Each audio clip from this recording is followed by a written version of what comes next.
ಮನೆಯವರೆಲ್ಲರೂ ಮದುವೆಯ ಸಂಭ್ರಮದಲ್ಲಿ ತೇಲುತ್ತಿದ್ದರು. ಆದರೆ ಬೆಳಗಾಗುತ್ತಲೇ ಇಡೀ ಮನೆಯ ಸಂತೋಷವೆಲ್ಲ ಕಣ್ಣೀರಿನಲ್ಲಿ ಕೊಚ್ಚಿಹೋಯಿತು. ಮಗಳ ಮದುವೆಗೆ ಅಂತ ಇಷ್ಟೊಂದು ಖರ್ಚು ಮಾಡಿ ಎಲ್ಲ ತಯಾರಿ ಮಾಡಿದ್ದ ತಂದೆಗೆ ತನ್ನ ಮಗಳು ತನಗೆ ಇಷ್ಟವಿಲ್ಲದ ಮದುವೆಯಿಂದ ತಪ್ಪಿಸಿಕೊಳ್ಳಲು ತಾನು ಪ್ರೀತಿಸಿದವನ ಜೊತೆ ಓಡಿ ಹೋಗಿದ್ದಾಳೆ ಎಂಬ ಕಹಿ ಸತ್ಯ ತಿಳಿಯಿತು.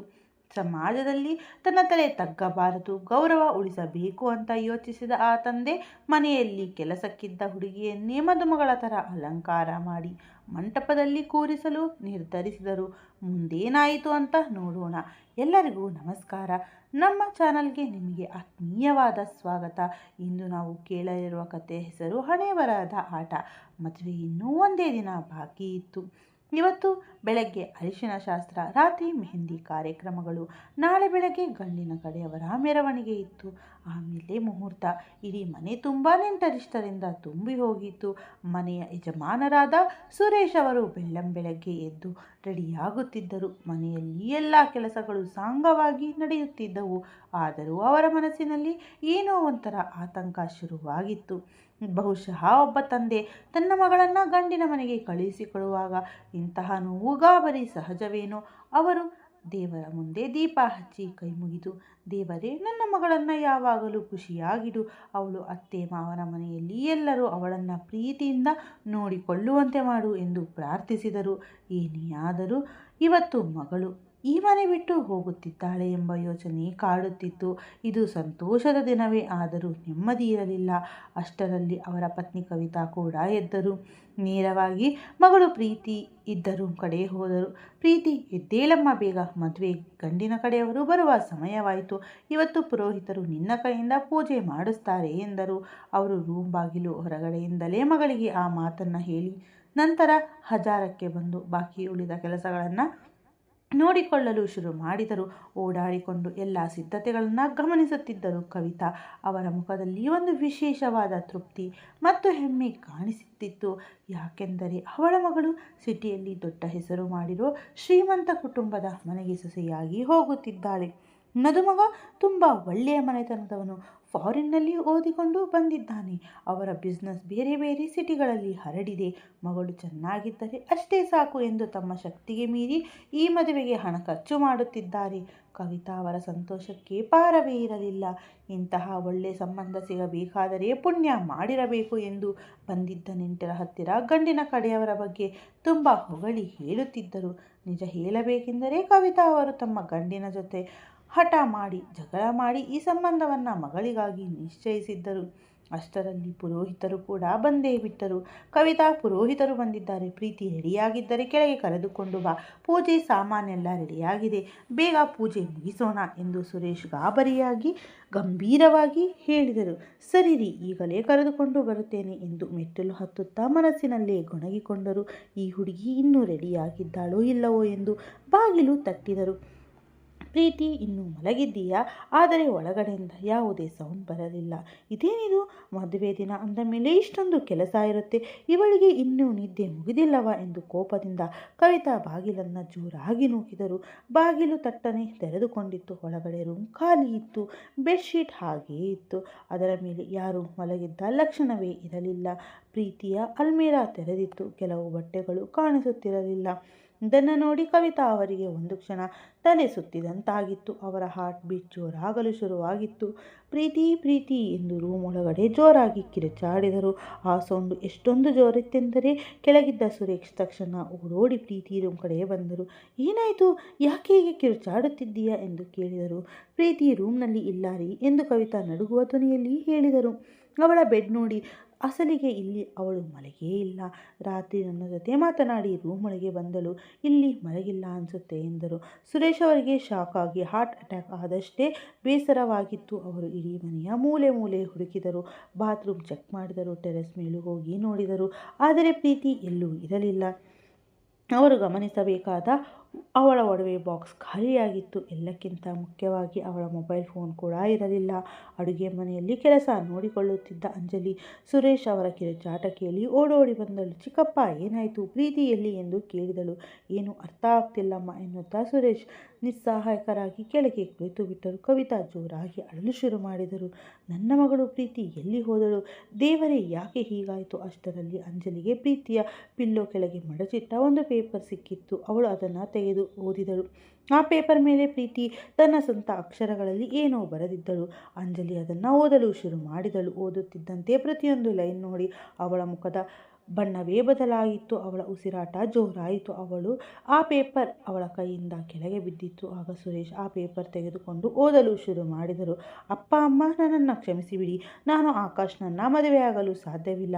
ನಾನು ಮುರಳಿಯನ್ನು ಪ್ರೀತಿಸುತ್ತಿದ್ದೇನೆ. ನಾವಿಬ್ಬರೂ ಕಾಲೇಜಿನಿಂದಲೂ ಒಟ್ಟಿಗೆ ಇದ್ದೇವೆ. ನಿಮಗೆ ಮೊದಲೇ ಹೇಳಲು ಟ್ರೈ ಮಾಡಿದೆ, ಆದರೆ ಧೈರ್ಯ ಬರಲಿಲ್ಲ. ನಿಮಗೆ ಇದು ತಿಳಿದರೆ ತುಂಬ ಬೇಜಾರಾಗುತ್ತದೆ ಅಂತ ನನಗೆ ಗೊತ್ತು. ಆದರೆ ನಾನು ಮುರಳಿ ಇಲ್ಲದೆ ಬದುಕಲು ಸಾಧ್ಯವಿಲ್ಲ. ನಾವಿಬ್ಬರೂ ಮದುವೆಯಾಗುತ್ತಿದ್ದೇವೆ. ಇನ್ಮೇಲೆ ನನ್ನನ್ನು ಹುಡುಕಲು ಪ್ರಯತ್ನಿಸಬೇಡಿ. ಪ್ರೀತಿ. ಸುರೇಶ್ ಕೈಯಲ್ಲಿದ್ದ ಆ ಪೇಪರ್ ನಡುಗುತ್ತಿತ್ತು.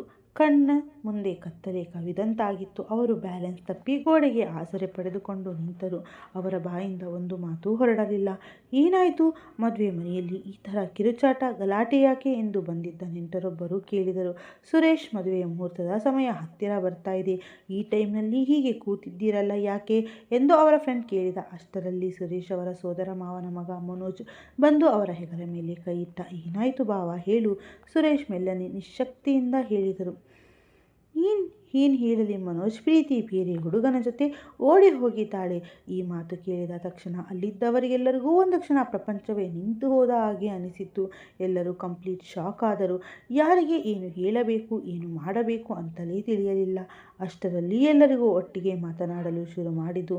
ಏನಿದು? ನೀನು ಏನು ಹೇಳ್ತಾ ಇದ್ದೀಯ? ದೇವರೇ, ಇಂತಹ ಕೆಲಸ ಮಾಡಬೇಕಾ ಅವಳು? ಗಂಡಿನ ಕಡೆಯವರು ಏನೆಂದುಕೊಳ್ಳುತ್ತಾರೆ? ಸಮಾಜದಲ್ಲಿ ಯಾವ ಮುಖ ಇಟ್ಟುಕೊಂಡು ತಿರುಗಾಡ್ತೀಯ ಎಂದು ಅಲ್ಲಿ ನಿಂತಿದ್ದ ನೆಂಟರು ಮತ್ತು ಫ್ರೆಂಡ್ಸ್ ಸುರೇಶ್ಗೆ ಕೇಳಲಾರಂಭಿಸಿದರು.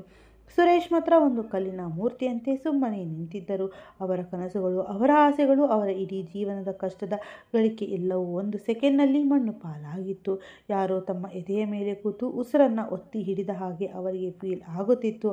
ಅಂಜಲಿ ಕೂಡ ಒಂದು ಮೂಲೆಯಲ್ಲಿ ನಿಂತು ಕಣ್ಣೀರು ಹಾಕುತ್ತಿದ್ದಳು. ಎಲ್ಲಿ ಮಂಗಳವಾದ್ಯ ಕೇಳಿಸಬೇಕಿತ್ತು, ಅಲ್ಲಿ ಇವತ್ತು ದುಃಖ ಆವರಿಸಿತ್ತು. ಸಂತೋಷದಿಂದ ನಗಬೇಕಾಗಿದ್ದ ಮನೆ ಒಂದೇ ಕ್ಷಣದಲ್ಲಿ ಕಣ್ಣೀರಿನ ಕಡಲಲ್ಲಿ ಮುಳುಗಿ ಹೋಗಿತ್ತು. ಈ ನ್ಯೂಸ್ ಇಡೀ ಊರಲ್ಲಿ ಹರಡಿತ್ತು. ಮದುವೆಗೆ ಬರಲು ರೆಡಿಯಾಗುತ್ತಿದ್ದ ಗೆಸ್ಟ್ಗಳಿಗೆಲ್ಲ ಮದುಮಗಳು ಓಡಿ ಹೋಗಿದ್ದಾಳೆ ಅನ್ನೋ ವಿಷಯ ಗೊತ್ತಾಗಿತ್ತು. ಗಂಡಿನ ಕಡೆಯವರಿಗೂ ಯಾರೋ ಫೋನ್ ಮಾಡಿ ವಿಷಯ ಮುಟ್ಟಿಸಿದ್ದರು. 1 ಗಂಟೆಯೊಳಗಾಗಿ ಆಕಾಶ್ ಫ್ಯಾಮಿಲಿ ಮೆಂಬರ್ಸ್ ಸುರೇಶ್ ಅವರ ಮನೆಗೆ ಬಂದು ತಲುಪಿದರು. ಆಕಾಶ್ ತಂದೆ ಶ್ಯಾಮ್ ಸುಂದರ್ ಅವರು ದೊಡ್ಡ ಬಿಸ್ನೆಸ್ ಮ್ಯಾನ್. ಅವರ ಮುಖದಲ್ಲಿ ಸಿಟ್ಟು ಮತ್ತು ಕ್ರೌರ್ಯ ಎದ್ದು ಕಾಣುತ್ತಿತ್ತು. ಅವರ ಜೊತೆ ಅವರ 2 ಗಂಡು ಮಕ್ಕಳು ಮತ್ತು ಕೆಲವು ನೆಂಟರು ಕೂಡ ಬಂದಿದ್ದರು. ಸುರೇಶ್ ಅವರೇ ಎಂದು ಶ್ಯಾಮ್ ಸುಂದರ್ ಕಟ್ಟುವಾದ ಧ್ವನಿಯಲ್ಲಿ ಕೂಗಿದರು. ನಿಮಗೆ ಇದೆಲ್ಲ ತಮಾಷೆ ಅನ್ನಿಸ್ತಿದೆಯಾ? ನಮಗೆ ಯಾಕೆ ಈ ಥರ ಮೋಸ ಮಾಡಿದ್ರಿ? ಸುರೇಶ್ ಅವರಿಗೆ ಉತ್ತರ ಕೊಡಲು ಮಾತೇ ಇರಲಿಲ್ಲ. ಅವರು ಕೇವಲ ಕೈ ಮುಗಿದು, ನನಗೆ ನಿಜಕ್ಕೂ ಇದ್ಯಾವುದೂ ಗೊತ್ತಿರಲಿಲ್ಲ, ನನ್ನನ್ನು ನಂಬಿ ಎಂದು ಬೇಡಿಕೊಂಡರು. ನನಗೆ ನಿಜಕ್ಕೂ ಇದ್ಯಾವುದೂ ಗೊತ್ತಿರಲಿಲ್ಲ, ನನ್ನನ್ನು ನಂಬಿ ಎಂದು ಬೇಡಿಕೊಂಡರು.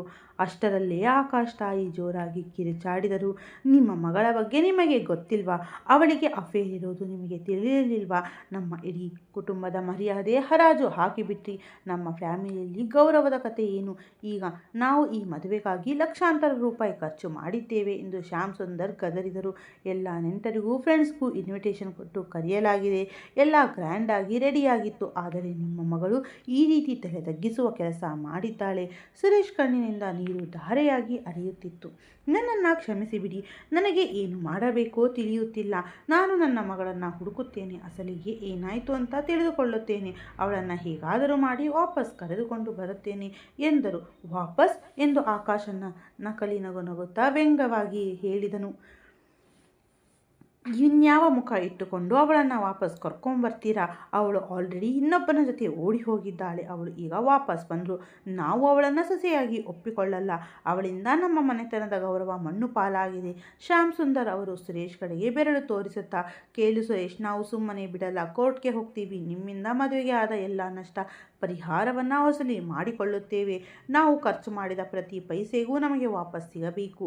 ಅದರ ಜೊತೆಗೆ ನಮ್ಮ ಗೌರವಕ್ಕೆ ಆದದಕ್ಕೆ ನೀವು ಉತ್ತರ ಹೇಳಬೇಕು ಎಂದು ವಾರ್ನಿಂಗ್ ಕೊಟ್ಟು ಅಲ್ಲಿಂದ ಹೊರಟು ಹೋದರು. ಅವರು ಆಡಿದ ಆಕ್ರೋಶದ ನುಡಿಗಳು ಸುರೇಶ್ ಅವರ ಕಿವಿಯಲ್ಲಿ ಇನ್ನೂ ಜೋರಾಗಿ ಮೊಳಗುತ್ತಲೇ ಇದ್ದವು. ಮನೆಯಲ್ಲಿದ್ದ ನೆರೆಹೊರೆಯವರು ಹಾಗೂ ಸಂಬಂಧಿಕರೆಲ್ಲರೂ ಈಗ ಮೆಲ್ಲನೆ ಪುಸುಗುಟ್ಟಿಸಲು ಆರಂಭಿಸಿದರು. ಹುಡುಗಿಯರಿಗೆ ಅತಿಯಾದ ಸ್ವಾತಂತ್ರ್ಯ ಕೊಟ್ಟರೆ ಹೀಗೆ ಆಗುವುದು ಎಂದು ಒಬ್ಬರ ಮೇಲೊಬ್ಬರು ದೂರುತ್ತಿದ್ದರು. ಕವಿತಾ ಅವರು ಮೂಲೆಯಲ್ಲಿದ್ದು ಅಳುತ್ತಿದ್ದರು. ಸುರೇಶ್ ಅವರು ಮಾತ್ರ ನಿಂತಲ್ಲೇ ಕಟುವಾದ ಆಘಾತಕ್ಕೆ ಒಳಗಾಗಿದ್ದರು.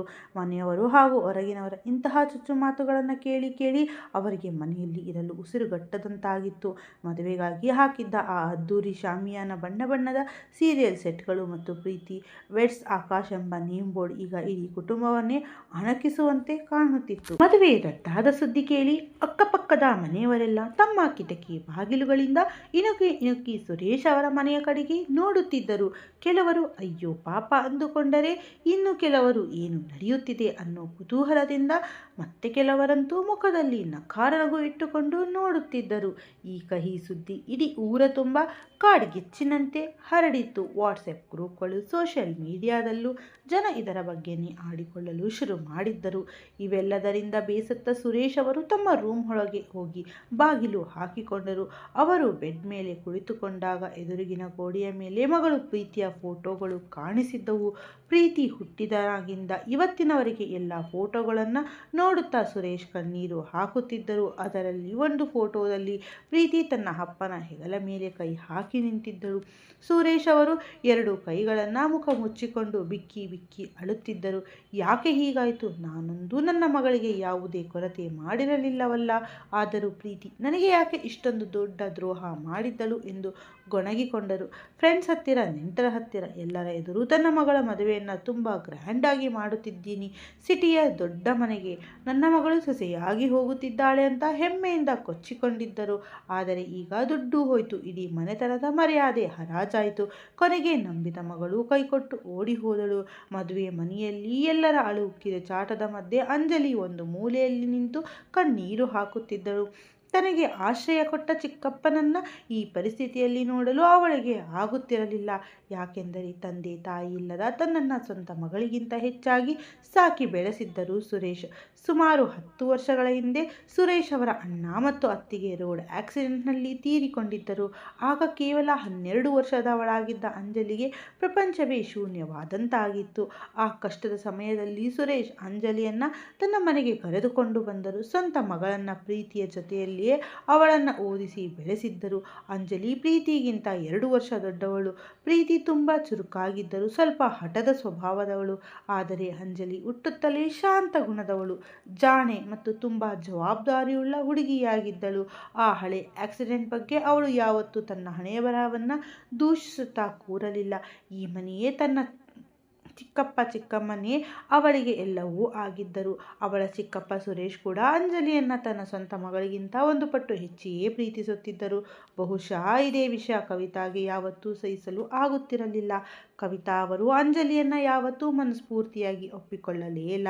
ಅವಳ ಕಣ್ಣಿಗೆ ಅಂಜಲಿ ಯಾವಾಗಲೂ ಒಂದು ಹೆಡ್ಡೇಕ್, ಪರಕೀಯ ರಕ್ತದವಳಂತೆಯೇ ಕಾಣುತ್ತಿದ್ದಳು. ಬೇರೆ ದಾರಿ ಇಲ್ಲದೆ ಅವಳನ್ನು ಮನೆಯಲ್ಲಿ ಇಟ್ಟುಕೊಳ್ಳಬೇಕಾಗಿ ಬಂದಿತ್ತು ಅಷ್ಟೇ. ಅವಳು ಪ್ರತಿಯೊಂದು ಸಣ್ಣ ವಿಷಯಕ್ಕೂ ಅಂಜಲಿಯನ್ನೇ ಬೈಯುತ್ತಿದ್ದರು. ಪ್ರೀತಿಗಿಂತ ಅವಳನ್ನು ತುಂಬ ಕೀಳಾಗಿ ನೋಡುತ್ತಿದ್ದರು ಮತ್ತು ಮನೆಯ ಎಲ್ಲ ಕೆಲಸದ ಭಾರವನ್ನು ಅವಳ ಮೇಲೆಯೇ ಹಾಕುತ್ತಿದ್ದರು.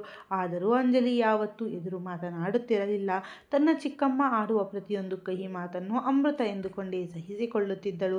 ಏಕೆಂದರೆ ಈ ಪ್ರಪಂಚದಲ್ಲಿ ಈ ಆಶ್ರಯ ಬಿಟ್ಟರೆ ತನಗೆ ಬೇರೆ ಗತಿಯೇ ಇಲ್ಲ ಎಂಬುದು ಅವಳಿಗೆ ಚೆನ್ನಾಗಿ ಗೊತ್ತಿತ್ತು. ಇವತ್ತು ತನ್ನ ಚಿಕ್ಕಪ್ಪ ಇಷ್ಟೊಂದು ನೊಂದುಕೊಂಡಿರುವುದನ್ನು ನೋಡಿ ಅವಳ ಹೃದಯ ನಡುಗಿತ್ತು. ಮನೆಯಲ್ಲಿದ್ದ ನೆಂಟರು, ಅಕ್ಕಪಕ್ಕದವರು ನಾನಾ ರೀತಿಯಲ್ಲಿ ಮಾತನಾಡಿಕೊಳ್ಳುತ್ತಿದ್ದರು. ಕೆಲವರು ಅಯ್ಯೋ ಅನ್ಸುತ್ತೆ ಅಂತ ನಾಟಕವಾಡಿದರೆ, ಇನ್ನು ಕೆಲವರು ಸೀಕ್ರೆಟ್ ಆಗಿ ಕಾಲೆಳೆಯುತ್ತಿದ್ದರು. ಅಂಜಲಿ ಮೆಲ್ಲನೆ ಚಿಕ್ಕಪ್ಪನ ರೂಮ್ ಒಳಗೆ ಹೋಗಿ ಅವರ ಹೆಗಲ ಮೇಲೆ ಕೈ ಇಟ್ಟಳು. ಸುರೇಶ್ ಕಣ್ಣೆತ್ತಿ ಅವಳನ್ನ ನೋಡಿದರು. ಅವಳ ಕಣ್ಣುಗಳಲ್ಲಿ ಅಸಹಾಯಕತೆ, ಅವಮಾನ ಮತ್ತು ಅಪಾರ ನೋವಿನ ಕಡಲೇ ತುಂಬಿತ್ತು. ಅದನ್ನು ನೋಡಿದರೆ ಎಂತಹ ಕಠಿಣ ಮನಸ್ಸಿನವರಾದರೂ ಕಣ್ಣೀರು ಬರುತ್ತಿತ್ತು. ಅಂಜಲಿ ಏನೂ ಮಾತನಾಡಲಿಲ್ಲ. ಅವಳು ಅವರ ಪಕ್ಕದಲ್ಲೇ ಕೊಳಗೆ ಕುಳಿತು ನಿಶ್ಶಬ್ದವಾಗಿ ಅವರ ಕೈ ಹಿಡಿದುಕೊಂಡಳು. ಅಂಜಲಿಯ ಕೈ ಸ್ಪರ್ಶ ಸುರೇಶ್ ಅವರಿಗೆ ಸ್ವಲ್ಪ ನೆಮ್ಮದಿ ಕೊಟ್ಟಿತ್ತು. ಆ ಒಂದು ಸ್ಪರ್ಶ ಸುರೇಶ್ ಅವರ ಮನಸ್ಸಿನಲ್ಲಿ ಅಡಗಿಕೊಂಡಿದ್ದ ಪಶ್ಚಾತ್ತಾಪದ ಆಣೆಕಟ್ಟನ್ನು ಒಡೆದು ಹಾಕಿತ್ತು. ತಮ್ಮ ಲೈಫ್ನಲ್ಲಿ ತಾವೇ ಮಾಡಿದ ಅತಿ ದೊಡ್ಡ ತಪ್ಪಿನ ನೆನಪು ಅವರಿಗೆ ಮರುಕಳಿಸಿತ್ತು. ಕೆಲವು ತಿಂಗಳ ಹಿಂದೆ ನಡೆದ ಘಟನೆಗಳು ಅವರ ಕಣ್ಣ ಮುಂದೆ ಸಿನಿಮಾ ರೀಲ್ ತರ ಓಡಲು ಶುರುವಾದವು.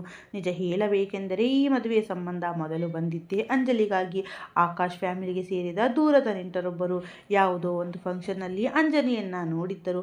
ಅವಳ ಸರಳತೆ, ಅವಳ ಬುದ್ಧಿವಂತಿಕೆ ಮತ್ತು ಅವಳ ಒಳ್ಳೆಯ ಸಂಸ್ಕಾರ ಅವಳಿಗೆ ತುಂಬ ಇಷ್ಟವಾಗಿತ್ತು. ಕೆಲವರ ಹತ್ತಿರ ವಿಚಾರಿಸಿ ಅಂಜಲಿಯ ಬಗ್ಗೆ ಕನ್ಫರ್ಮ್ ಕೂಡ ಮಾಡಿಕೊಂಡಿದ್ದರು. ಆ ಬ್ರೋಕರ್ ಮದುವೆಯ ಸಂಬಂಧ ಬಗ್ಗೆ ಸುರೇಶ್ ಅವರಿಗೆ ಫೋನ್ ಮಾಡಿ ಮಾತನಾಡಿದಾಗ ಗಂಡನ ಕಡೆಯವರಿಗೆ ದೊಡ್ಡ ಮಗಳು ಅಂಜಲಿನೇ ಇಷ್ಟ ಆಗಿರೋದು ಅಂತ ಕ್ಲಿಯರ್ ಆಗಿ ಹೇಳಿದ್ದರು. ಈ ಮಾತು ಕೇಳಿದ ತಕ್ಷಣ ಸುರೇಶ್ ಅವರ ಮುಖ ಹೆಮ್ಮೆಯಿಂದ ಅರಳಿತ್ತು. ಅಂಜಲಿ ತರಹದ ಹುಡುಗಿಗೆ ಇದಕ್ಕಿಂತ ಒಳ್ಳೆಯ ಸಂಬಂಧ ಸಿಗಲು ಸಾಧ್ಯವೇ ಇರಲಿಲ್ಲ. ತನ್ನ ಮೇಲಿದ್ದ ಒಂದು ದೊಡ್ಡ ಜವಾಬ್ದಾರಿ ತೀರುತ್ತದೆ ಎಂದು ಅವರು ಮನಸ್ಸಿನಲ್ಲಿ ದೇವರಿಗೆ ಥ್ಯಾಂಕ್ಸ್ ಹೇಳಿದ್ದರು. ಆದರೆ ಈ ವಿಷಯ ಕವಿತಾ ಕಿವಿಗೆ ಬೀಳುತ್ತಲೇ ಮನೆಯಲ್ಲಿ ದೊಡ್ಡ ಮಹಾಭಾರತವೇ ಶುರುವಾಗಿ ಹೋಗಿತ್ತು. ಅಂದು ರಾತ್ರಿ ಕವಿತಾ ಸುರೇಶ್ ಅವರ ಮುಂದೆ ತನ್ನ ಅಸಲಿ ಮುಖವನ್ನ ತೋರಿಸಿದರು. ಒಬ್ಬ ಅನಾಥೆಗೆ ಮನೆಯಲ್ಲಿ ಕೆಲಸ ಮಾಡಿಕೊಂಡಿರೋ ಹುಡುಗಿಗೆ ಇಷ್ಟೊಂದು ದೊಡ್ಡ ಶ್ರೀಮಂತರ ಮನೆತನ ಸಂಬಂಧ, ಇದಕ್ಕೆ ಎಷ್ಟು ದುಡ್ಡು ಖರ್ಚು ಮಾಡಬೇಕಾಗುತ್ತದೆ ಅಂತ ಯೋಚನೆ ಮಾಡಿದ್ದೀರಾ? ಗಂಡಿನ ಕಡೆಯವರಿಗೆ ಯಾವುದಕ್ಕೂ ಕಮ್ಮಿ ಇಲ್ಲದ ಹಾಗೆ ಮದುವೆ ಮಾಡಿಕೊಡಬೇಕು. ಮನೆಯಲ್ಲಿರೋ ಕೆಲಸದವಳಿಗೆ ಇಷ್ಟು ಗ್ರ್ಯಾಂಡಾಗಿ ಮದುವೆ ಮಾಡಿದರೆ ಇನ್ನು ನನ್ನ ಸ್ವಂತ ಮಗಳು ಏನು ಮಾಡಬೇಕು? ಒಂದು ಕೆಲಸ ಮಾಡಿ, ನನ್ನ ಮಗಳಿಗೆ ಬೀದಿಯಲ್ಲಿ ಮದುವೆ ಮಾಡಿಬಿಡಿ ಎಂದು ಕವಿತಾ ಜೋರಾಗಿ ಕಿರುಚಾಡಿದರು. ಅವಳ ಧ್ವನಿಯಲ್ಲಿ ವರ್ಷಗಳಿಂದ ಬಚ್ಚಿಟ್ಟುಕೊಂಡಿದ್ದ ಅಸೂಯೆ ಮತ್ತು ಕೋಪ ಎದ್ದು ಕಾಣಿಸುತ್ತಿತ್ತು. ಕವಿತಾ, ಏನು ಮಾತನಾಡುತ್ತಿದ್ದೀಯಾ? ಅಂಜಲಿ ಈ ಮನೆ ಕೆಲಸದವಳಲ್ಲ, ಅವಳು ನನ್ನ ಮಗಳೇ ಅಲ್ವಾ? ಅವಳನ್ನು ನಾನೇ ಸಾಕಿ ಬೆಳೆಸಿದ್ದು ಎಂದರು ಸುರೇಶ್. ಹಾಗಂತ ಅವಳು ನನ್ನ ಮಗಳ ಹಕ್ಕನ್ನು ಕಸಿದುಕೊಳ್ಳಬೇಕೇನು ಅಂತ ಏನಿಲ್ಲವಲ್ಲ. ಇಷ್ಟೊಂದು ಒಳ್ಳೆಯ ಸಂಬಂಧ ಬಂದಾಗ ಅದರ ಮೇಲೆ ಮೊದಲ ಅಧಿಕಾರ ಇರೋದು ನನ್ನ ಪ್ರೀತಿಗೆ. ನನ್ನ ಮಗಳಲ್ಲಿ ಏನು ಕಮ್ಮಿ ಇದೆ? ಅಂಜಲಿಗಿಂತ ಪ್ರೀತಿ ಎಷ್ಟೊಂದು ಸುಂದರವಾಗಿದ್ದಾಳೆ, ಚೆನ್ನಾಗಿ ಓದಿದ್ದಾಳೆ, ಮಾಡರ್ನ್ ಆಗಿದ್ದಾಳೆ. ಆ ಶ್ರೀಮಂತರ ಮನೆಗೆ ನಮ್ಮ ಪ್ರೀತಿಯನ್ನೇ ಸೊಸೆಯಾಗಿ ಹೋಗಬೇಕು, ಈ ಅನಾಥೆಯಲ್ಲ ಎಂದಳು. ತನ್ನ ಹೆಂಡತಿಯ ಇಂಥ ಕೆಟ್ಟ ಆಲೋಚನೆಯನ್ನು ನೋಡಿ ಸುರೇಶ್ ಅವರಿಗೆ ಶಾಕ್ ಆಯಿತು. ನಿನಗೇನಾದರೂ ಹುಚ್ಚು ಹಿಡಿದಿದೆಯಾ ಕವಿತಾ? ಅಂಜಲಿಗಾಗಿ ಬಂದಿರೋ ಸಂಬಂಧಕ್ಕೆ ನಾವು ಪ್ರೀತಿ ಹೆಸರು ಹೇಗೆ ಹೇಳೋಕೆ ಸಾಧ್ಯ? ಇದು ದೊಡ್ಡ ಮೋಸ ಆಗುತ್ತದೆ ಎಂದರು. ಈ ಮಾತು ಕೇಳಿ ಕವಿತಾ ಹುಚ್ಚಿಯಂತೆ ನಕ್ಕಳು. ಮೋಸ? ಈ ಪ್ರಪಂಚದಲ್ಲಿ ಬದುಕಬೇಕಾದರೆ ಸ್ವಲ್ಪ ಹುಷಾರಾಗಿರಬೇಕು. ಸೀದಾ ಸಾದ ಜನರನ್ನು ಯಾರು ಕೇರ್ ಮಾಡಲ್ಲ. ನೀವು ಹೀಗೆ ಮುಗ್ಧರ ಥರ ಯಾವಾಗಲೂ ಅಂಜಲಿ ಬಗ್ಗೆನೇ ಯೋಚಿಸ್ತಾ ಇದ್ರೆ ನನ್ನ ಮಗಳ ಭವಿಷ್ಯದ ಬಗ್ಗೆ ಯಾರು ಯೋಚಿಸಬೇಕು? ನನ್ನ ಮಾತು ಕೇಳಿ ಎಂದು ಅವಳು ಸುರೇಶ್ ಹತ್ತಿರ ಬಂದು ಪಿಸುಗುಟ್ಟಿದರು. ಅವಳು ತನ್ನ ಪ್ಲಾನ್ ಏನೆಂದು ವಿವರಿಸಿದಳು. ನಾವು ಗಂಡಿನ ಕಡೆಯವರಿಗೆ ಇಲ್ಲ ಅಂತ ಹೇಳೋದು ಬೇಡ, ನೀವು ನಾಳೆನೇ ಆ ಬ್ರೋಕರ್ಗೆ ಕರೆಸಿ ಹೇಳಿ, ಸಂಬಂಧ ತುಂಬ ಚೆನ್ನಾಗಿದೆ, ಆದರೆ ಅಂಜಲಿ ಸ್ವಲ್ಪ ಹಳೆ ಕಾಲದ ಯೋಚನೆ ಇರೋ ಸೀದಾ ಸುರದ ಹುಡುಗಿ, ಅವಳಿಗೆ ಈಗಲೇ ಮದುವೆ ಮಾಡಿಕೊಳ್ಳೋಕೆ ಅಷ್ಟೊಂದು ಇಷ್ಟ ಇಲ್ಲ ಅಂತ ಹೇಳಿಬಿಡಿ ಎಂದಳು ಕವಿತಾ. ಸುರೇಶ್ ಅವರು ಬಾಯಿ ಮುಚ್ಚಿಕೊಂಡು ಹೆಂಡತಿಯ ಮುಖವನ್ನೇ ನೋಡುತ್ತಾ ಸುಮ್ಮನೆ ಕುಳಿತು ಬಿಟ್ಟರು. ಕವಿತಾ ತನ್ನ ಮಾತು ಮುಂದುವರಿಸಿದಳು. ಆಮೇಲೆ ಆ ಬ್ರೋಕರ್ ಹತ್ತಿರ ನಮಗೆ ಇನ್ನೊಬ್ಬಳು ಚಿಕ್ಕ ಮಗಳು ಪ್ರೀತಿ ಇದ್ದಾಳೆ. ಅವಳು ಇಂದಿನ ಕಾಲದ ಹುಡುಗಿ, ಚೆನ್ನಾಗಿ ಓದಿದ್ದಾಳೆ, ಸ್ಮಾರ್ಟ್ ಆಗಿದ್ದಾಳೆ, ದೊಡ್ಡ ಮನೆಗೆ ತಕ್ಕ ಹಾಗೆ ಇರೋ ಮಾಡ್ರನ್ ಹುಡುಗಿ ಅಂತ ಹೇಳಿ.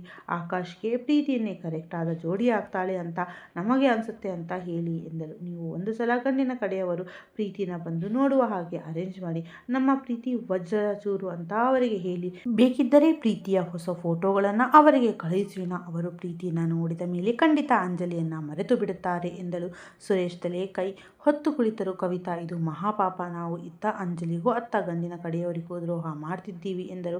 ಪಾಪಾನ ಎಂದು ಕವಿತಾ ಕಿರುಚಿದಳು. ತನ್ನ ಮಗಳ ಲೈಫ್ ಚೆನ್ನಾಗಿರಲಿ ಅಂತ ಒಬ್ಬ ತಾಯಿ ಸ್ವಲ್ಪ ಆಲೋಚನೆ ಮಾಡಿದರೆ ಅದು ಪಾಪಾನ.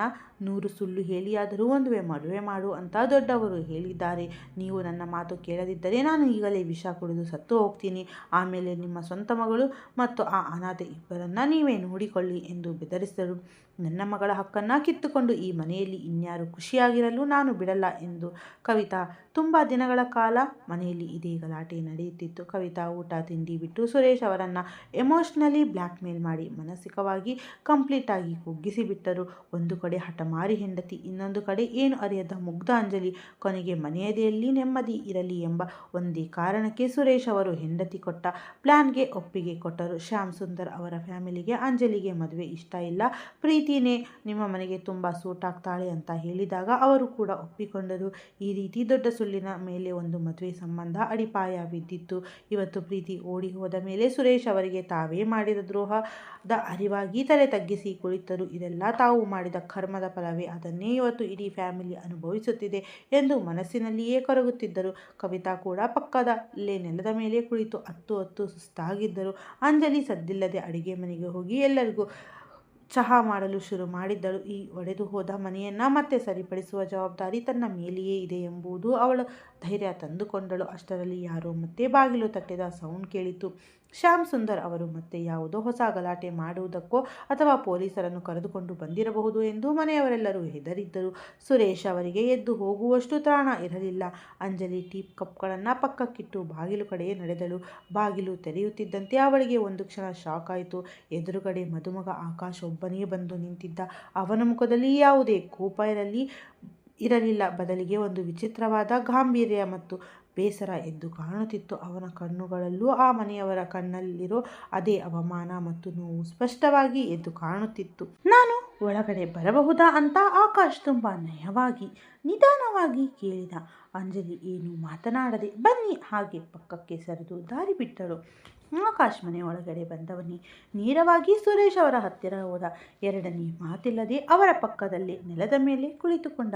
ಚಿಕ್ಕಪ್ಪ, ಅವನ ಧ್ವನಿಯಲ್ಲಿ ಏನೋ ಒಂಥರದ ಭಾರವಿತ್ತು.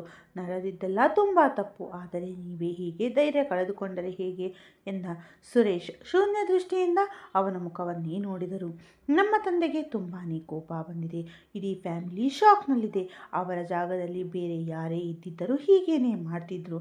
ಆದರೆ ಇದರಲ್ಲಿ ನಿಮ್ಮದೇನೂ ತಪ್ಪಿಲ್ಲ ಅಂತ ನನಗೆ ಗೊತ್ತು. ನೀವು ಎಂತಹ ಗೌರವಾನ್ವಿತ ವ್ಯಕ್ತಿ ಅಂತ ನನಗೆ ಗೊತ್ತು. ಅದಕ್ಕೆ ನೀವು ಹೇಗಿದ್ದೀರಾ ಅಂತ ನೋಡಿಕೊಂಡು ಹೋಗೋಣ ಅಂತ ಬಂದೆ ಎಂದ ಆಕಾಶ್. ಆಡಿದ ಈ ಮಾತುಗಳು ಸುರೇಶ್ ಅವರ ಜೀವವಿಲ್ಲದ ದೇಹಕ್ಕೆ ಮತ್ತೆ ಪ್ರಾಣ ಬಂದ ಹಾಗೆ ಮಾಡಿತ್ತು. ತಮ್ಮ ಮಗಳಿಂದಾಗಿ ಒಂದೇ ಒಂದು ಸೆಕೆಂಡ್ನಲ್ಲಿ ಯಾರ ಲೈಫ್ ಕಂಪ್ಲೀಟಾಗಿ ಹಾಳಾಗಿತ್ತು, ಅದೇ ಹುಡುಗ ಬಂದು ತಮಗೆ ಧೈರ್ಯ ತುಂಬುತ್ತಿರುವುದು ಸುರೇಶ್ ಅವರಿಗೆ ತುಂಬಾ ನೆಮ್ಮದಿ ಕೊಟ್ಟಿತ್ತು. ಸುರೇಶ್ ಅವರ ಕಣ್ಣಿನಿಂದ ನೀರು ಧಾರೆಯಾಗಿ ಹರಿಯಲು ಶುರು ಮಾಡಿತ್ತು. ಆದರೆ ಈ ಸಲ ಕಣ್ಣೀರಿನಲ್ಲಿ ಕೇವಲ ನೋವಷ್ಟೇ ಇರಲಿಲ್ಲ, ಒಬ್ಬ ಅಪರಿಚಿತ ಹುಡುಗನಿಂದ ಸಿಕ್ಕ ಪ್ರೀತಿ ಮತ್ತು ಕೃತಜ್ಞತೆಯ ಭಾವನೆ ಇತ್ತು. ಆಕಾಶ್ ಬಂದ ಮೇಲೆ ಮನೆಯಲ್ಲಿದ್ದ ಗಂಭೀರ ವಾತಾವರಣ ಸ್ವಲ್ಪ ಬದಲಾಯಿತು. ಅವನು ಸ್ವಲ್ಪ ಹೊತ್ತು ಅಲ್ಲೇ ಇದ್ದ. ಸುರೇಶ್ ಅವರಿಗೆ ಧೈರ್ಯ ಹೇಳಿ ಪಕ್ಕದಲ್ಲಿ ಅಳುತ್ತಾ ಕುಳಿತಿದ್ದ ಕವಿತಾ ಅವರ ಹತ್ತಿರ ಹೋಗಿ, ಚಿಕ್ಕಮ್ಮ, ಮೊದಲು ನೀವು ನಿಮ್ಮನ್ನು ಸಂಭಾಳಿಸಿಕೊಳ್ಳಿ. ನೀವೇ ಹೀಗೆ ಅಳ್ತಾ ಕೂತರೆ ಇನ್ನು ಚಿಕ್ಕಪ್ಪನಿಗೆ ಯಾರು ಧೈರ್ಯ ಹೇಳುತ್ತಾರೆ ಅಂದ. ಅವನ ನಡವಳಿಕೆಯಲ್ಲಿ ಎಲ್ಲೂ ಕೋಪವಾಗಲಿ ಅಥವಾ ಚುಚ್ಚಿ ಮಾತನಾಡುವ ಗುಣವಾಗಲಿ ಇರಲಿಲ್ಲ. ಸ್ವಲ್ಪ ಹೊತ್ತಿನ ನಂತರ ಅಂಜಲಿ ತಂದುಕೊಟ್ಟ ಚಹಾ ಕುಡಿದ ಆಕಾಶ್ ಅಲ್ಲಿಂದ ಹೊರಟು ಹೋದ. ಅವನು ಹೋದ ಮೇಲೆ ಸುರೇಶ್ ಅವರ ಹಳೆಯ ಗೆಳೆಯ ಹಾಗೂ ಅವರ ಫ್ಯಾಮಿಲಿ ವೆಲ್ ವಿಷರ್ ಒಬ್ಬರು ಬೆಳಗ್ಗಿನಿಂದ ಅಲ್ಲೇ ಇದ್ದರು. ಅವರು ಒಂದು ಮ್ಯಾಟರನ್ನು ಸುರೇಶ್ ಅವರ ಮುಂದೆ ಪ್ರಸ್ತಾಪ ಮಾಡಿದರು. ಸುರೇಶ್, ಒಂದು ಮಾತು ಹೇಳ್ತೀನಿ, ಬೇಜಾರು ಮಾಡ್ಕೋಬೇಡ ಅಲ್ವಾ ಅಂತ ಕೇಳಿದರು. ಸುರೇಶ್ ಶೂನ್ಯ ನೋಟದಿಂದಲೇ ಅವರ ಮುಖ ನೋಡಿದರು. ಈ ಮದುವೆ ಸಂಬಂಧ ಮೊದಲು ಬಂದಿದ್ದೆ ಅಂಜಲಿಗಾಗಿ ಅಂತ ನೀನೇ ಹೇಳಿದ್ದೆ ಅಲ್ವಾ? ಈ ಮಾತು ಆ ರೂಮ್ನಲ್ಲಿ ಕೇಳಿಸಿಕೊಳ್ಳುತ್ತಿದ್ದ ಅಲ್ಲಿದ್ದವರೆಲ್ಲ ಸೈಲೆಂಟ್ ಆದರು. ಯಾರಿಗೆ ಅಂತ ಸಂಬಂಧ ಬಂದಿತ್ತೋ ಅವರ ಜೊತೆನೇ ಮದುವೆ ಮಾತುಕತೆ ಮುಂದುವರೆಸಿದರೆ ಇವತ್ತು ಇಂಥ ಕೆಟ್ಟ ದಿನ ನೋಡುವ ಪರಿಸ್ಥಿತಿ ಬರುತ್ತಿರಲಿಲ್ಲ. ನಾವು ಮಾಡಿದ ತಪ್ಪೇ ಇವತ್ತು ಬೆಟ್ಟದ ಥರ ಬಂದು ಕಣ್ಣ ಮುಂದೆ ನಿಂತಿದೆ ಅನಿಸ್ತಿತ್ತು ಸುರೇಶ್ಗೆ. ರೂಮ್ನಲ್ಲಿದ್ದ ಇನ್ನು ಕೆಲವರ ಹತ್ತಿರ ನೆಂಟರು ಕೂಡ ಇದೇ ಮಾತನ್ನು ಸಪೋರ್ಟ್ ಆಗಿ ಮಾತನಾಡಿದರು. ಅಲ್ಲಿದ್ದವರೆಲ್ಲ ಆಡಿಕೊಳ್ಳುತ್ತಿದ್ದ ಮಾತುಗಳನ್ನು ಕೇಳಿಸಿಕೊಳ್ಳುತ್ತಿದ್ದ ಅಂಜಲಿ ಸದ್ದಿಲ್ಲದೆ ಮತ್ತೆ ಅಡುಗೆ ಮನೆ ಕಡೆ ಹೊರಟು ಹೋದಳು. ತನ್ನ ಹಣೆ ಬರಹ ಮತ್ತು ತನ್ನ ಜೀವನದ ಬಗ್ಗೆ ತನಗೆ ಗೊತ್ತಿಲ್ಲದ ಹಾಗೆ ನಡೆಯುತ್ತಿದ್ದ ಈ ಪಂಚಾಯಿತಿ ಅವಳಿಗೆ ಇಷ್ಟವಾಗಲಿಲ್ಲ. ಅಸಲಿ ಮ್ಯಾಟರ್ ಈಗ ಎಲ್ಲರೂ ಓಪನ್ ಆಗಿತ್ತು. ಮನೆಯಲ್ಲಿ ಎಲ್ಲರೂ ಪಿಸುಗುಟ್ಟಲು ಶುರು ಮಾಡಿದರು. ಯಾರೋ ಮೆಲ್ಲಗೆ ಅಂದರು, ಈಗಲೂ ಕಾಲ ಮಿಂಚಿಲ್ಲ. ಹುಡುಗ ತುಂಬ ಜಾಣ ಹಾಗೂ ಒಳ್ಳೆಯವನಿದ್ದಾನೆ. ನಾವು ಅವರ ಹತ್ರ ಮಾತನಾಡಿದರೆ ಬಹುಶಃ ಅಂಜಲಿನ ಮದುವೆಯಾಗಲು ಒಪ್ಪಬಹುದು ಎಂದಿದ್ದರು. ಎರಡೂ ಫ್ಯಾಮಿಲಿಯ ಗೌರವ ಕೂಡ ಉಳಿಯುತ್ತದೆ. ಈ ಐಡಿಯಾ ಕೇಳಿದ ತಕ್ಷಣ ಕವಿತಾಗೆ ಒಂದು ದೊಡ್ಡ ಸಪೋರ್ಟ್ ಸಿಕ್ಕ ಹಾಗೆ ಅನಿಸಿತ್ತು. ಇದರಿಂದ ಇಬ್ಬರ ಮರ್ಯಾದೆಯೂ ಉಳಿಯುತ್ತದೆ ಅಂತ ಅವಳಿಗೆ ಅನಿಸಿತ್ತು. ತಾನು ಮಾಡಿದ ತಪ್ಪನ್ನು ಸರಿಪಡಿಸಿಕೊಳ್ಳಲು ಮತ್ತು ಮನೆತನದ ಮರ್ಯಾದೆಯನ್ನು ಉಳಿಸಿಕೊಳ್ಳಲು ಇದೊಂದು ಲಾಸ್ಟ್ ಚಾನ್ಸ್ ಅಂತ ಅವಳಿಗೆ ಕಾಣಿಸಿದ ತಕ್ಷಣವೇ ಅವಳು ಅಡುಗೆ ಮನೆಯಲ್ಲಿ ಶೂನ್ಯವಾಗಿ ನಿಂತಿದ್ದ ಅಂಜಲಿ ಹತ್ತಿರ ಓಡಿ ಹೋದಳು. ಅಂಜಲಿ ಮಗಳೇ ಅಂತ ತುಂಬ ದೀನವಾಗಿ ಬೇಡಿಕೊಳ್ಳುವ ಹಾಗೆ ಕರೆದಳು. ಅವಳ ಧ್ವನಿಯಲ್ಲಿ ಇವತ್ತು ಮೊದಲ ಬಾರಿಗೆ ಯಾವುದೇ ಅಧಿಕಾರ ಇರಲಿಲ್ಲ, ಕೇವಲ ಭಿಕ್ಷೆ ಬೇಡುವ ಗುಣವಿತ್ತು. ನೀನೊಬ್ಬಳೇ ಈಗ ಈ ಮನೆಯ ಮರ್ಯಾದೆ ಉಳಿಸೋಕೆ ಸಾಧ್ಯವಮ್ಮ. ನೀನು ಆಕಾಶ್ನ ಜೊತೆ ಮದುವೆ ಆಗೋಕೆ ಹ್ಞೂ ಅಂತ ಹೇಳಿಬಿಡು. ನೋಡು, ಆ ಹುಡುಗ ಎಷ್ಟೊಂದು ಒಳ್ಳೆಯವನು. ನಮ್ಮ ಪರಿಸ್ಥಿತಿ ಏನಾಗಿದೆ ಅಂತ ನೋಡೋಕೆ ಬಂದಿದ್ದ ಎಂದಳು. ಅಂಜಲಿ ತನ್ನ ಚಿಕ್ಕಮ್ಮನ ಕಡೆಗೆ ತಿರುಗಿ ನೋಡಿದಳು. ಅವಳ ಕಣ್ಣಲ್ಲಿ ಯಾವುದೇ ಕೋಪ ಇರಲಿಲ್ಲ, ದ್ವೇಷವೂ ಇರಲಿಲ್ಲ, ಕೇವಲ ಒಂದು ಆಳವಾದ ನೋವು ಮತ್ತು ಶೂನ್ಯತೆ ಎತ್ತಿಷ್ಟೇ. ಅಂಜಲಿ ಮನಸ್ಸಿನಲ್ಲಿ ದೊಡ್ಡ ಬಿರುಗಾಳಿಯೇ ಎದ್ದಿತ್ತು. ನಾನೇನಾದರೂ ವಸ್ತುವ? ನನ್ನ ಚಿಕ್ಕಮ್ಮ ಒಂದರ ಬದಲಿಗೆ ಇನ್ನೊಂದು ಇಟ್ಟು ಮದುವೆ ಮಾಡೋಕೆ? ಈ ಮಾತುಗಳು ಅವಳ ತುದಿಗೆ ಬಂದು ಹಾಗೆಯೇ ನಿಂತು ಹೋದವು. ಅವಳು ಒಂದು ಸಲ ಹೊರಗಡೆ ಅಸಹಾಯಕರಾಗಿ ಕುಳಿತಿದ್ದ ತನ್ನ ಚಿಕ್ಕಪ್ಪನ ಕಡೆ ನೋಡಿದಳು. ಅವರ ಆ ನಿಸ್ಸಹಾಯಕ ಕಣ್ಣುಗಳು ಕಂಪ್ಲೀಟಾಗಿ ಒಡೆದು ಹೋಗಿದ್ದ ಅವರ ಆತ್ಮಗೌರವ, ಇದೆಲ್ಲ ಅವಳಿಗೆ ನೋಡಲು ಸಾಧ್ಯವಾಗಲಿಲ್ಲ. ತನ್ನ ತಂದೆ ತಾಯಿ ತೀರಿಕೊಂಡ ಮೇಲೆ ಈ ಚಿಕ್ಕಪ್ಪ ತನ್ನನ್ನು ಸ್ವಂತ ಮಗಳಿಗಿಂತ ಹೆಚ್ಚಾಗಿ ಪ್ರೀತಿಸಿ ತನ್ನ ಪ್ರತಿಯೊಂದು ಆಸೆ ಅಗತ್ಯಗಳನ್ನು ಹೇಗೆ ಪೂರೈಸಿದ್ದರು ಎಂಬುದು ಅವಳಿಗೆ ನೆನಪಾಗಿತ್ತು.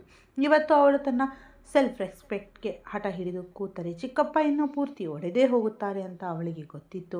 ಆ ಅನಿವಾರ್ಯ ಪರಿಸ್ಥಿತಿಯನ್ನು ಅರ್ಥ ಮಾಡಿಕೊಂಡು ತನ್ನ ಚಿಕ್ಕಪ್ಪನ ಗೌರವಕ್ಕಾಗಿ ಅವಳು ತನ್ನ ಕಣ್ಣೀರು ಮತ್ತು ತನ್ನ ಆತ್ಮಗೌರವ ಎರಡನ್ನ ನುಂಗಿಕೊಂಡಳು. ಅವಳು ಏನೂ ಮಾತನಾಡದೆ ಕೇವಲ ಮೌನವಾಗಿ ತನ್ನ ತಲೆಯನ್ನು ತಗ್ಗಿಸಿಕೊಂಡಳು. ಅಂಜಲಿಯ ಈ ಮೌನವೇ ಅವಳ ಒಪ್ಪಿಗೆ ಎಂದು ಕವಿತಾಗೆ ಅನಿಸಿತ್ತು.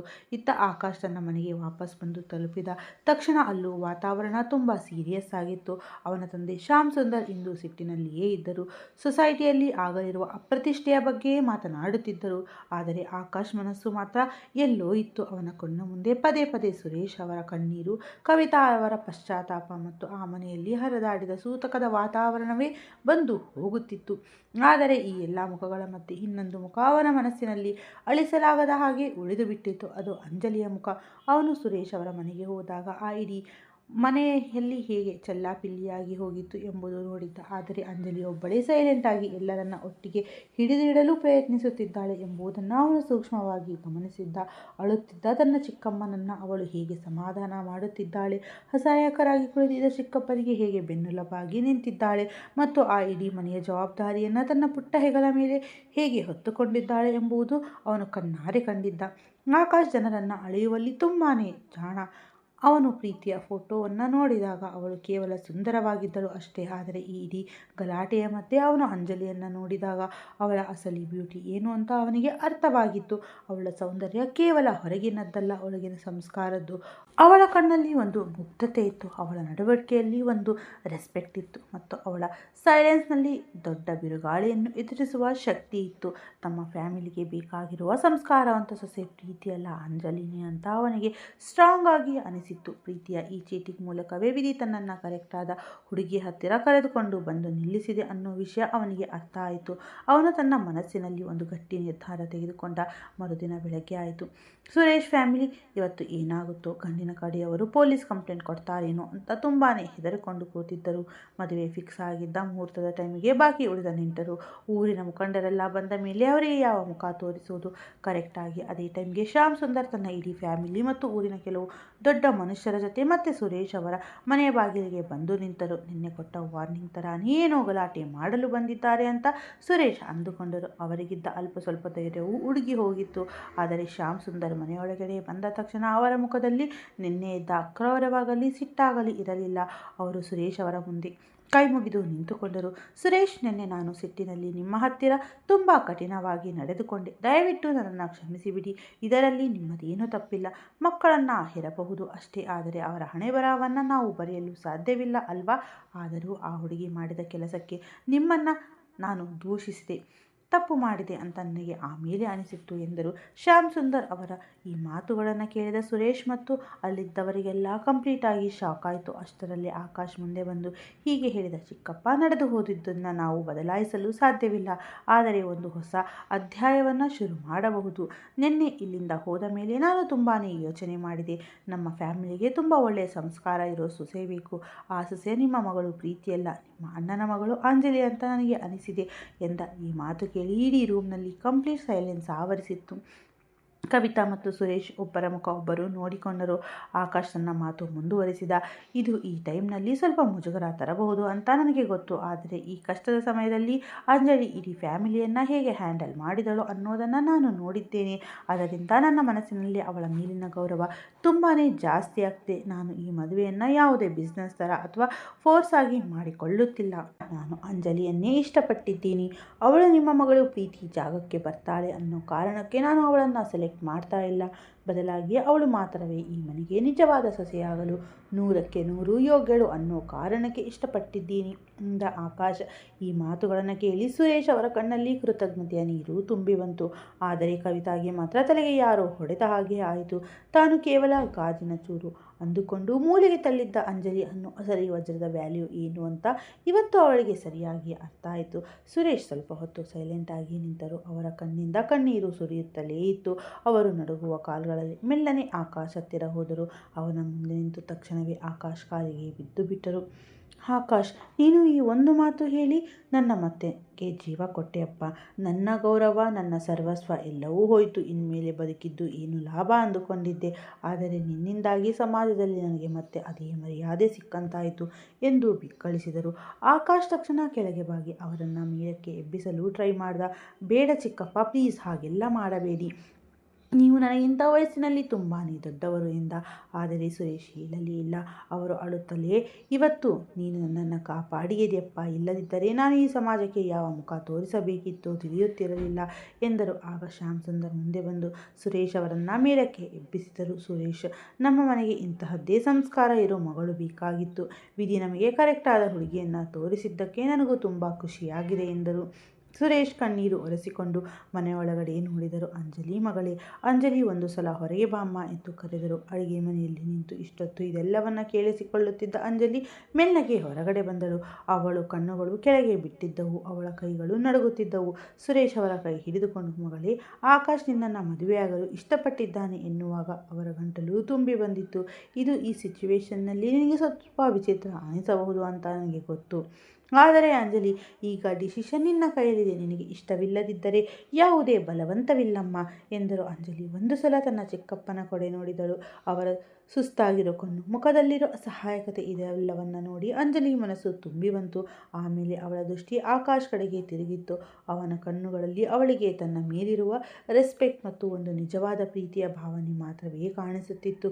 ಬಹುಶಃ ಇದೇ ತನ್ನ ಹಣೆ ಬರಹ ಇರಬೇಕು ಅಂತ ಅವಳಿಗೆ ಅನಿಸಿತ್ತು. ತನ್ನ ಚಿಕ್ಕಪ್ಪನ ಮರ್ಯಾದೆಯನ್ನು ಮತ್ತೆ ಸಮಾಜದಲ್ಲಿ ಎತ್ತಿ ಹಿಡಿಯಲು ಸಿಕ್ಕ ಒಳ್ಳೆಯ ಅವಕಾಶ ಇದಾಗಿತ್ತು. ಅವಳು ಮೆಲ್ಲನೆ, ಚಿಕ್ಕಪ್ಪ, ನಿಮ್ಮಿಷ್ಟ ಎಂದಳು. ಅಷ್ಟೇ, ಆ ಮನೆಯಲ್ಲಿ ಮತ್ತೆ ಸಂತೋಷದ ಅಲೆ ಎದ್ದವು. ಕೆಲವು ಗಂಟೆಗಳ ಮುಂಚೆ ಕಣ್ಣೀರಿನಲ್ಲಿ ಮುಳುಗಿದ್ದ ಆ ಮನೆಗೆ ಈಗ ಹೊಸ ಭರವಸೆಯ ಬೆಳಕಿನಿಂದ ಕಂಗೊಳಿಸುತ್ತಿತ್ತು. ಅದೇ ರಾತ್ರಿ ಅದೇ ಮುಹೂರ್ತದಲ್ಲಿ ಮದುವೆ ಫಿಕ್ಸ್ ಆಯಿತು. ಆದರೆ ಮದುಮಗಳು ಮಾತ್ರ ಬದಲಿ ಆಗಿದ್ದಳು. ಅಂಜಲಿ ಕೆಂಪು ಬಣ್ಣದ ರೇಷ್ಮೆ ಸೀರೆಯಲ್ಲಿ ದೇವತೆ ತರಹ ಮಿಂಚುತ್ತಿದ್ದಳು. ಮದುವೆ ಎಲ್ಲ ಶಾಸ್ತ್ರಗಳು ಸಾಂಗವಾಗಿ ಮುಗಿದು ಬೀಳ್ಕೊಡುವ ಆ ಕ್ಷಣ ತುಂಬಾ ದುಃಖಭರಿತವಾಗಿತ್ತು. ಅಂಜಲಿ ತನ್ನ ಚಿಕ್ಕಪ್ಪ ಮತ್ತು ಚಿಕ್ಕಪ್ಪನನ್ನು ಅಪ್ಪಿಕೊಂಡಾಗ ಆ ಮೂವರು ಒಬ್ಬರನ್ನೊಬ್ಬರು ಗಟ್ಟಿಯಾಗಿ ಹಿಡಿದುಕೊಂಡು ಜೋರಾಗಿ ಅತ್ತರು. ಆಕಾಶ್ ದೂರದಲ್ಲಿ ನಿಂತು ಇದೆಲ್ಲವನ್ನ ನೋಡುತ್ತಿದ್ದ. ಅಂಜಲಿ ಗಂಡನ ಮನೆಗೆ ಹೊರಟಳು. ನೋಡುತ್ತಿದ್ದಂತೆಯೇ 1 ವರ್ಷ ಕಳೆದೇ ಹೋಗಿತ್ತು. ಸುರೇಶ್ ಅವರ ಮನೆಯಿಂದ ಕೆಲವು ಕಿಲೋಮೀಟರ್ ದೂರದಲ್ಲಿದ್ದ ಒಂದು ದೊಡ್ಡ ಬಂಗಲೆಯಲ್ಲಿ ಅಂಜಲಿ ತುಂಬಾ ಖುಷಿಯಾಗಿದ್ದಳು. ಆಕಾಶ್ ಅವಳನ್ನು ಕಣ್ಣಲ್ಲಿ ಕಣ್ಣಿಟ್ಟು ನೋಡಿಕೊಳ್ಳುತ್ತಿದ್ದ. ಶ್ಯಾಮ್ ಸುಂದರ್ ಮತ್ತು ಅವರ ಪತ್ನಿ ಕೂಡ ಅಂಜಲಿ ತರಹದ ಸೊಸೆ ಸಿಕ್ಕಿದ್ದಕ್ಕೆ ತಾವೇ ತುಂಬ ಅದೃಷ್ಟವಂತರು ಅಂದುಕೊಳ್ಳುತ್ತಿದ್ದರು. ಅಂಜಲಿ ಈಗ ಪ್ರೆಗ್ನೆಂಟ್ ಆಗಿರೋ ನ್ಯೂಸ್ ಸುರೇಶ್ ಮತ್ತು ಕವಿತಾಗೆ ಗೊತ್ತಾದಾಗ ಅವರ ಖುಷಿಗೆ ಪಾರವೇ ಇರಲಿಲ್ಲ. ಆದರೆ ಇನ್ನೊಂದು ಕಡೆ ವಿಧಿಯಾಟ ತುಂಬ ಕಠಿಣವಾಗಿತ್ತು. ಮುರಳಿ ಜೊತೆ ಪ್ರೀತಿ ಸ್ವತಂತ್ರದ ಚಿನ್ನದ ಕನಸು ಕಂಡಿದ್ದ. ಓಡಿ ಹೋಗಿದ್ದ ಪ್ರೀತಿ ಈಗ ಲೈಫ್ನಲ್ಲಿ ಅಸಲಿ ಕಹಿಯಾದ ಸತ್ಯ. ಒಂದು ದೊಡ್ಡ ಹಾರರ್ ಸಿನಿಮಾ ಥರ ಕಾಣಿಸತೊಡಗಿತ್ತು. ಕಾಲೇಜ್ನಲ್ಲಿ ಅವಳಿಗೆ ಚಂದ್ರ ನಕ್ಷತ್ರ ತಂದು ಕೊಡುತ್ತೀನಿ ಅಂತ ಡೈಲಾಗ್ ಹೊಡೆಯುತ್ತಿದ್ದ ಮುರಳಿ ರಿಯಲ್ ಲೈಫ್ಗೆ ಬಂದ ತಕ್ಷಣ ಆ ಮಾತುಗಳನ್ನು ಗ್ಯಾಸ್ ಥರ ಹಾರಿ ಹೋಗಿದ್ದವು. ಅವರಿಬ್ಬರಿಗೂ ಯಾರಿಗೂ ಸಿಗಬಾರದು ಅಂತ ಮುಂಬೈಗೆ ಓಡಿ ಹೋಗಿದ್ದರು. ಅಲ್ಲಿ ಒಂದು ಸಣ್ಣ ರೂಮ್ನಲ್ಲಿ ವಾಸವಿದ್ದರು. ಮುರಳಿ ಒಂದು ಸಣ್ಣ ಕೆಲಸಕ್ಕೆ ಸೇರಿಕೊಂಡಿದ್ದ. ಅದರಲ್ಲಿ ಬರೋ ಅರ್ಧ ಸಂಬಳ ರೂಮ್ ಬಾಡಿಗೆಗೆ ಹೋದರೆ ಇನ್ನುಳಿದ ಅರ್ಧ ದುಡ್ಡು ಅವನ ಫ್ರೆಂಡ್ಸ್ ಜೊತೆ ಪಾರ್ಟಿ ಮಾಡೋದಕ್ಕೆ ಖಾಲಿ ಆಗುತ್ತಿತ್ತು. ಮೊದಲು ಕೆಲವು ವಾರ ಪ್ರೀತಿ ಮಸಾಲೆಯಲ್ಲಿ ಕಳೆದು ಹೋದವು. ಆದರೆ ಬೇಗನೆ ಪ್ರೀತಿ ತಲೆಯಲ್ಲಿದ್ದ ಆ ಪ್ರೇಮದ ಭೂತ ಇಳಿದು ಹೋಯಿತು. ಮನೆಯಲ್ಲಿ ಯಾವತ್ತೂ ತನ್ನ ಕೈಯಿಂದ ಒಂದು ಗ್ಲಾಸ್ ನೀರು ಕೂಡ ಎತ್ತಿ ಕುಡಿಯದಿದ್ದ ಆ ಹುಡುಗಿ ಇವತ್ತು ಬೆಳಗ್ಗೆಯಿಂದ ಸಂಜೆಯವರೆಗೆ ಮನೆಯ ಎಲ್ಲ ಕೆಲಸಗಳನ್ನು ಮಾಡಿ ಸಾಕು ಸಾಕು ಎನ್ನುತ್ತಿದ್ದಳು. ಬ್ರ್ಯಾಂಡೆಡ್ ಬಟ್ಟೆಗಳ ಜಾಗದಲ್ಲಿ ಈಗಲ ಕೇವಲ 2-3 ಸಾದಾ ಬಟ್ಟೆಗಳಿದ್ದವು. ಅವಳನ್ನು ದಿನ ತಾನೇ ಕೈಯಾರೆ ಒಗೆದು ಹಾಕಿಕೊಳ್ಳಬೇಕಾಗಿತ್ತು. ಖರ್ಚಿಗೆ ದುಡ್ಡು ಕೇಳಿದರೆ ಮುರಳಿ ಕಿರಿಕಾರುತ್ತಿದ್ದ. ನಾನೇನು ನೋಟು ಪ್ರಿಂಟ್ ಹಾಕೋ ಮಷೀನ್ ಇಟ್ಟುಕೊಂಡಿದ್ದೀನಾ? ನನ್ನ ಜೊತೆ ಬರೋ ಮುಂಚೆನೇ ಯೋಚನೆ ಮಾಡಬೇಕಾಗಿತ್ತು. ನನ್ನ ಹತ್ತಿರ ಇಷ್ಟೇ ಇರೋದು, ಇದರಲ್ಲೇ ಅಡ್ಜಸ್ಟ್ ಆಗಿ ಇರಬೇಕು ಅಂತ ಗದರುತ್ತಿದ್ದ. ಲೈಫ್ನ ಈ ಕಠಿಣ ಪರಿಸ್ಥಿತಿ ಅವಳ ಎಲ್ಲ ಕನಸುಗಳನ್ನು ನುಚ್ಚುನೂರು ಮಾಡಿತ್ತು.